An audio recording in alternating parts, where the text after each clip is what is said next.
बड़ी खबर है, आज फिर राजमहल मुख्यालय का घेराव करेंगे संविदा से हटाए गए नर्सिंग कर्मी। बहाली की मांग को लेकर फिर होंगे एकजुट। पिछले सोमवार भी किया था मुख्यालय का घेराव, आज फिर होगा। महिलाओं समेत बड़ी संख्या में पहुंचेंगे संविदा नर्सिंग कर्मी। राजमहल मुख्यालय के बाहर नारेबाजी और प्रदर्शन की तैयारी है। एक साथ सेवा मुक्त किए गए संविदा नर्सिंग कर्मी विरोध कर रहे हैं। सरकार और विभाग से बहाली की मांग पर अड़े हुए हैं प्रदर्शनकारी। प्रदर्शन को देखते हुए पुलिस जाब्ता भी मौके पर तैनात किया गया है।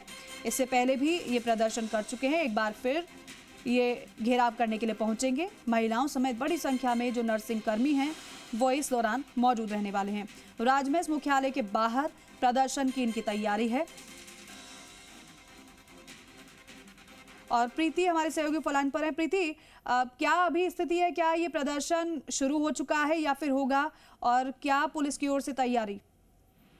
बिल्कुल दीपिका, देखिए 12 बजे का समय था जब वो राजमहल मुख्यालय का पुनः जो घेराव है वो करने के लिए संविदा कर्मी निकल चुके हैं। और पिछले सोमवार को भी इसी तरह से घेराव किया गया था राजमहल मुख्यालय का। और लगातार पिछले कई दिनों से, अगर हम बात करें तो महीने भर से ये जो प्रदर्शन है उनका चल रहा है और अलग अलग हॉस्पिटल्स में ये प्रदर्शन कर रहे हैं। लेकिन आज ये जो दूसरी बार राजमहल का घेराव करने के लिए पहुंच रहे हैं, इनकी मांग जो है वो साफ तौर पर यही है कि जो हजारों की संख्या में प्रदेश भर से नर्सिंग कर्मी जो संविदा पर लगाए जाते हैं उनको हटाया गया।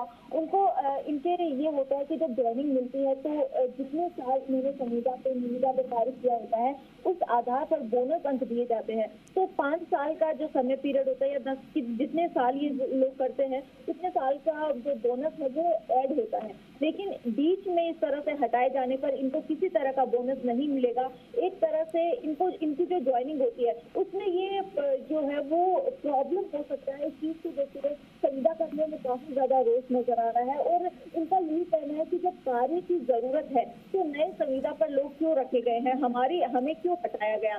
तो इसी मांग को लेकर लंबे समय से ये मांग कर रहे हैं कि इनको बहाल किया जाए। और साथ ही इनका ही एक साथी दीपक, जिन्होंने 1 महीने पहले सुसाइड कर लिया था, उनकी पत्नी को संविदा पर जॉब दी गई लेकिन उनको एक तरह से कह सकते हैं कि फाइनेंशियली सपोर्ट जो है वो नहीं दिया गया था। तो इसी की ये लोग मांग कर रहे हैं कि इन सभी को बहाल किया जाए और दीपक के परिवार को एक थोड़े जो फाइनेंशियली सपोर्ट है वो सरकार की तरफ से दी जाए। तो इसी चीज की मांग को लेकर ये लोग फिर से एकजुट होने वाले हैं। और इस सभी प्रदर्शन को देखते हुए जो पुलिस जाब्ता है वो भी मौके पर तैनात किया गया है।